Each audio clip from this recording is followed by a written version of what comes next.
Haven't we collectively reached a point yet where we just know not to comment on what people price their work at and what they value what they're offering at? If you think something is too expensive, you have the right to not buy it and just keep your mouth shut.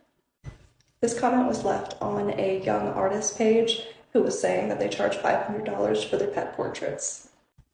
The quality of their work and the time they put in absolutely entitles them to a $500 price point, but they also said that they have orders booked out for an entire year, which means they're in high demand and numerous other people agree with the value that they are pricing their portraits at. And then you have to have a person coming in and saying, well, I think a reasonable price. No one cares. If you think it's too expensive, you don't have to buy it. You can find somebody who charges less and probably offers less as well. You absolutely get what you pay for. And if you can't afford something, you do what everyone else does. You save until you can't afford it, or you go without. Some things are priced at a point that makes them a luxury that people can't afford, and that's fine. There are people who will provide a lesser quality work at a lower price point that you can purchase. But nobody should have an opinion on what people are pricing their work, their content, their product, their time at, period.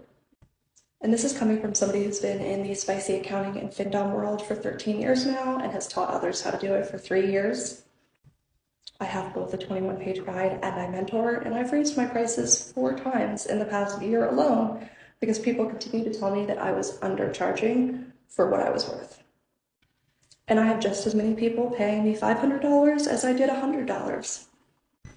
And just as like a little friendly reminder to the sellers, you don't want the cheap buyers. You don't want people who think you're too expensive or who want to pay pennies for what you offer. Typically, those customers are the cheapest, they're the most rude, they're the most needy, they have the highest expectations, and they're the hardest to work with. Whereas someone who is more than willing to pay the price you have set happily is going to be much more pleasant to work with.